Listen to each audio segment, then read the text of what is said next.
Hello dear students, welcome to accounts in Telugu by professor Devika Bhatnagar. సరే, departmental accounts అంటే ఏంటి, దీని గురించి చాలామంది అడుగుతున్నారు కాబట్టి వీడియో చేస్తున్నాను. చాలా ఈజీ అండి. డిపార్ట్మెంటల్ అకౌంట్స్ ఎప్పుడంటే నేను 1999లోనే ఎప్పుడో చెప్పాను. ఇది బిఫోర్ 2000 చెప్పాను ఇది బీకామ్ వాళ్ళకి, ప్రగతి మహావిద్యాలయ కోటిలో. తర్వాత ఈ చాప్టర్ చెప్పాల్సిన అవసరం రాలేదు. వేరే వేరే సబ్జెక్టులు అండ్ వేరే వేరే డిపార్ట్మెంట్స్లోకి, ఎంబీఏ డిపార్ట్మెంట్కి వెళ్ళిపోయి అటు వెళ్ళిపోయి ట్రైనింగ్ అండ్ ప్లేస్మెంట్స్ అని నా ఫీల్డే మారిపోయింది అసలు. సరే, ఇక 22 years తర్వాత మళ్ళీ ఇప్పుడు గుర్తు చేసుకొని మీకోసం ప్రిపేర్ అయ్యి వచ్చి చెప్తున్నాను. డిపార్ట్మెంటల్ అకౌంట్స్ అంటే ఏంటి అంటే కనుక, మేము ముందు బీకామ్, ఒక చిన్న మాట మీకు ఒక పెద్ద జోక్ చెప్పాలి. నేను బీకామ్లో ఉన్నప్పుడు ఎప్పుడంటే 1991లో నాకు బీకామ్ అయిపోయింది. 1990లో ఆ టైంలో మాకు ఈ చాప్టర్ ఉండేది, డిపార్ట్మెంటల్ అకౌంట్ అని నేర్చుకున్నాము. ఈ డిపార్ట్మెంటల్ ఒకటి కొంచెం సతాయిస్తూ ఉండేది. Mental accounts అనేవాళ్ళం.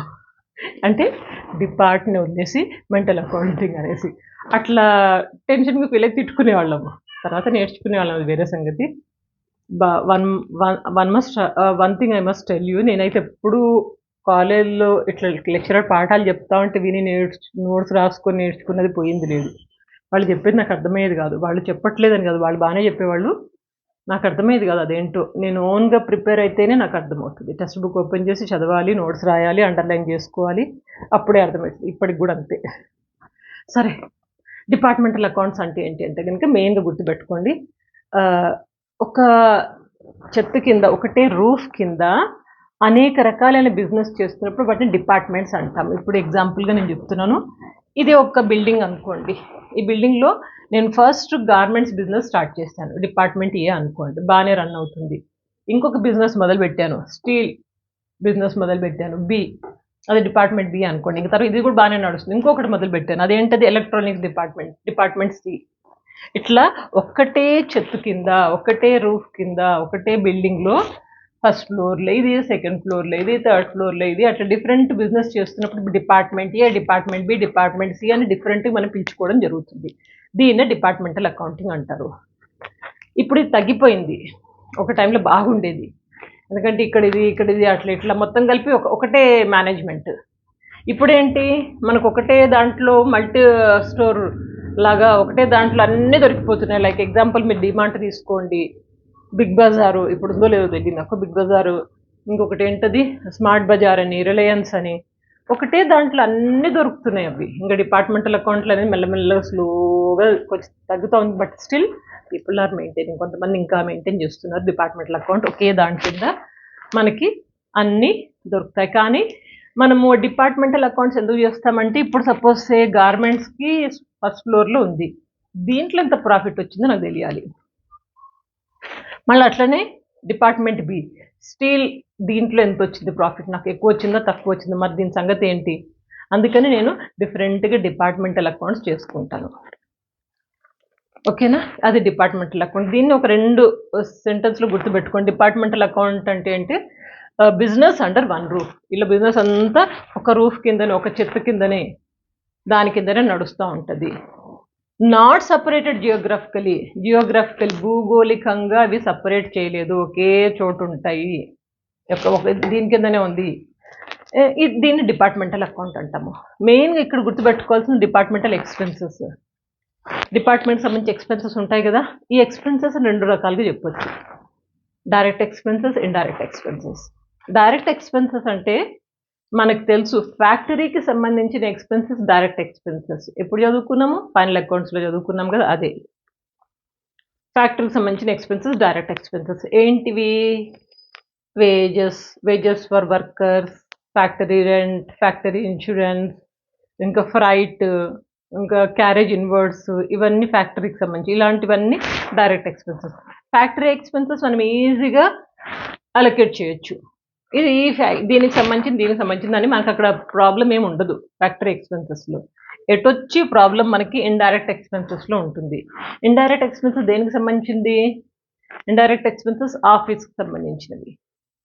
ఆఫీస్కి సంబంధించిన అంటే ఎలాంటివి ఉంటాయి indirect expenses, for example salaries paid to employees, salaries, advertising, carriage outwards, ఇంకా ఆఫీస్ కరెంట్, ఇంకా డిస్కౌంట్, ట్యాక్స్, ఇట్లా ఇవన్నీ ఇండైరెక్ట్ ఎక్స్పెన్సెస్. బ్యాడ్ డెట్స్ ఇవి ఇండైరెక్ట్ ఎక్స్పెన్సెస్ కదా. ఈ ఇండైరెక్ట్ ఎక్స్పెన్సెస్ని కరెక్ట్గా డిపార్ట్మెంట్ వైజ్గా మేనేజ్ చేయడమే మెయిన్ హెడ్ఏక్ మనకి డిపార్ట్మెంటల్ అకౌంట్. ఇది తెలిసి ఉంటే ఈ ఇండైరెక్ట్ ఎక్స్పెన్సెస్ని ఎక్కడ రాయాలి, ఎట్లా రాయాలని తెలిసి ఉంటే కనుక వెరీ క్లియర్. ఇండైరెక్ట్ ఎక్స్పెన్సెస్లో కొన్ని ఎక్స్పెన్సెస్ ఎట్లుంటాయంటే మనకు క్లియర్గా తెలిసిపోతూ ఉంటుంది. Production department of A department A, దీంట్లో ప్రొడక్షన్ డిపార్ట్మెంట్ వాళ్ళకి ఇంత శాలరీ పే చేస్తున్నామని అనుకోండి. దీంట్లో అంటున్నాం కదా డిపార్ట్మెంట్ ఏలో ప్రొడక్షన్ డిపార్ట్మెంట్ వాళ్ళ శాలరీలు అంటే వాళ్ళకి వెళ్ళిపోతే అక్కడనే వేసేస్తాం. అట్లాగే శాలరీస్ ఫర్ డిపార్ట్మెంట్ బి అని క్లియర్గా అన్నాడు కూడా దానికి సంబంధించి చేసేస్తాం. కానీ కొన్ని ఖర్చులు ఉంటాయి, కొన్ని ఇండైరెక్ట్ ఎక్స్పెన్సెస్, వాటిని అలొకేట్ చేయడం కొంచెం కేర్ఫుల్గా ఉండాలా. అంత ఈజీ కాదు దీన్ని అలొకేట్ చేయడం. కొంచెం చూసుకుని ఏ డిపార్ట్మెంట్కి ఎంత వచ్చింది వేస్తాం మనం. సపోజ్ ఎగ్జాంపుల్ కరెంటు బిల్ ఉంది. కరెంటు బిల్డింగ్ మొత్తానికి కలిపి మనకు ఒక కరెంటు బిల్ ఎంత వస్తుంది. వస్తున్నప్పుడు ఏ డిపార్ట్మెంట్ వాళ్ళు ఎంత యూజ్ చేస్తున్నారు, సపరేట్గా మీటర్స్ పెట్టుకోవచ్చు కదా. సపరేట్గా మీటర్స్ పెట్టుకుంటే మనకి ఈ వీళ్ళ ఇన్ని యూనిట్స్ వాడారు, ఈ డిపార్ట్మెంట్ బి వాళ్ళు ఇన్ని యూనిట్స్ వాడారు, అట్లా మనం అలొకేట్ చేసుకుంటే ఎవరికి సంబంధించిన ఎక్స్పెన్సెస్ వాళ్ళకి మనం కరెక్ట్గా అలొకేట్ చేయగలం. అట్లా చాలా చాలా ఎక్స్పెన్సెస్ ఉన్నాయి. అవి నేర్చుకుంటే మనకి డిపార్ట్మెంటల్ అకౌంట్స్ వచ్చినట్టే. అర్థమైందా? సో అది డైరెక్ట్ ఇండైరెక్ట్ ఎక్స్పెన్సెస్. ఇక distinction between branch and department accounts రెండు ఒకటేలాగా అనిపిస్తాయి, బ్రాంచ్ అకౌంట్స్ డిపార్ట్మెంట్ అకౌంట్స్. కానీ తేడా ఉంది. ఏంటది అంటే కనుక ఒక ఫస్ట్ పాయింట్ చెప్తాను. బ్రాంచ్ అకౌంట్స్ డిఫరెంట్ ప్లేస్లో ఉంటాయి. బ్రాంచెస్ ఒకటి ముంబైలో ఉండొచ్చు, ఒకటి హైదరాబాద్లో ఉండొచ్చు, ఒకటి గుంటూరులో ఉండొచ్చు, ఒకటి వైజాగ్లో ఉండొచ్చు. ఇవి బ్రాంచెస్ అక్కడక్కడక్కడ ఉంటాయి. డిపార్ట్మెంటల్ అకౌంట్స్ ఒకటే చెత్త కింద ఉంటాయి. ఒకటే చెత్త కింద డిపార్ట్మెంట్ ఏ, డిపార్ట్మెంట్ బి, డిపార్ట్మెంట్స్ అన్ని ఇక్కడే ఉంటాయి, ఇంకెక్కడో ఉండవు.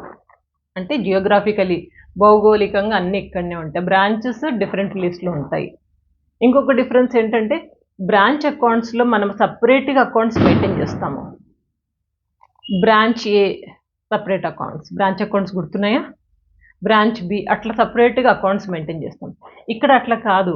డిపార్ట్మెంట్ అకౌంట్స్ ఒకటే ఫార్మాట్ రాసేసి డిపార్ట్మెంట్ ఏ, డిపార్ట్మెంట్ బి, డిపార్ట్మెంట్ సి అనేసి ఒకటే దాంట్లో మనం రాసేసుకుంటాం. ఇది చాలా ఈజీ. బ్రాంచ్ అకౌంట్స్ కూడా ఈజీనే, కాకపోతే వాటిని సపరేట్గా మెయింటైన్ చేస్తే ఇవన్నీ ఒకటే చోట ఇట్లా రాసుకుని డిపార్ట్మెంట్ ఏబిసి అనేసి ఆ కాలమ్స్ కొట్టేసుకొని అక్కడక్కడ ఎవరికి సంబంధించిన వాళ్ళు వేసేసుకొని వెళ్ళిపోతాం. ఇది మెయిన్ డిఫరెన్స్. ఇక తర్వాత ఇంకొక ఇంపార్టెంట్ పాయింట్ గుర్తుపెట్టుకోవాలి, ఇంటర్ డిపార్ట్మెంటల్ ట్రాన్స్ఫర్స్.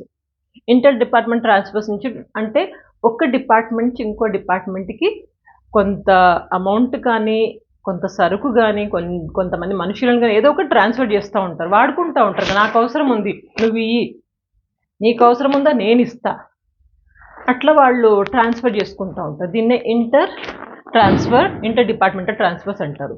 దీనికి ఒకటే ఒక ఎంట్రీ.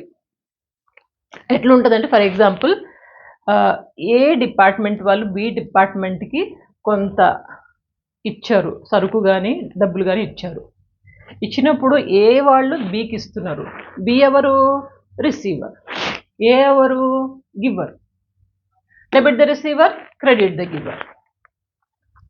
గుర్తుంది కదా ఫస్ట్ మనం నేర్చుకున్న principle, debit the receiver, credit the giver. దాని ప్రకారంగా ఇక్కడ బి రిసీవర్ కాబట్టి B's account attach to A's account. To A's account ఎందుకన్నాము, ఏ ఇస్ ద గివర్, వాళ్ళు ఇస్తున్నారు కదా, ఇచ్చేవాడిని క్రెడిట్ చేయి, పుచ్చుకునేవాడిని డెబిట్ చేయి. అందుకని A's account attach to B's account attach to A's account అని ఒక ఎంట్రీ రాసుకుంటాము. ట్రాన్స్ఫర్స్, ఇంటర్ డిపార్ట్మెంట్ ట్రాన్స్ఫర్, ఇదేం పెద్ద కష్టం కాదు.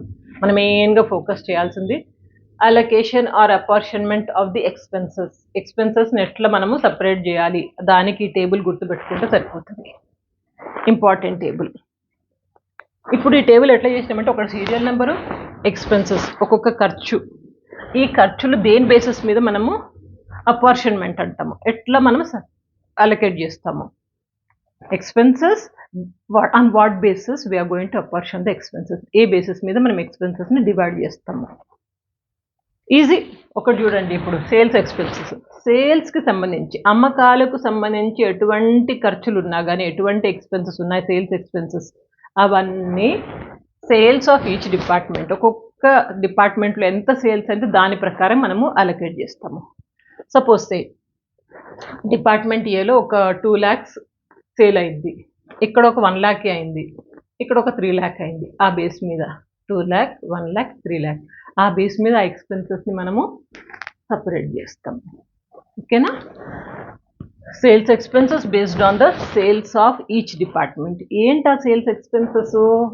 సేల్స్మెన్ శాలరీ, సేల్స్మెన్ ఉంటాడు కదా, దానికి శాలరీ ఇచ్చిన, కమిషన్ ఇచ్చిన, ఇంకా సెల్లింగ్ చేసేటప్పుడు సేల్ చేసేటప్పుడు selling expenses, discount allowed, bad dates తెలుసు కదా, bad dates, provision for discount and debtors, ఇవన్నీ సేల్స్కి సంబంధించినవే కదా, అందుకని సేల్స్ ఎక్స్పెన్స్లోకి వస్తాయి.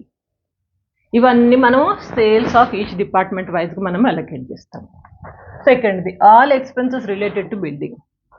ఎక్స్పెన్సెస్ అన్ని బిల్డింగ్కి సంబంధించిన ఎక్స్పెన్సెస్, దాన్ని బిల్డింగ్ సంబంధించిన ఎక్స్పెన్సెస్ అంటే మనం ఇవన్నీ చెప్పుకోవచ్చు.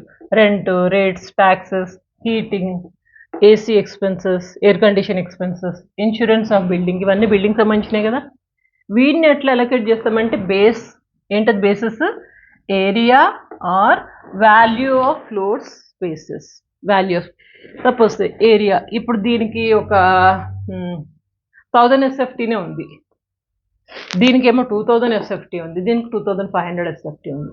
అంటే ఈ ఏరియా, ఎంత ఏరియా వాళ్ళు వాడుతున్నారు దాని బేసిస్ మీద మనము ఈ ఎక్స్పెన్సెస్ రిలేటెడ్ టు బిల్డింగ్ వాడతాం. బిల్డింగ్లోనే కదా, ఒకటి ఎక్కువ వాడుతున్నాడు, ఎక్కువ బిల్డింగ్ తీసుకున్నాడు, మరి వాడికి అంతనే ఎక్కువ ఎక్స్పెన్సెస్ ఇస్తాం. అందుకని మనము area or value of floor spaces మీద వీటిని అలొకేట్ చేస్తాము. థర్డ్ చూడండి, ఎలక్ట్రిసిటీ, లైటింగ్.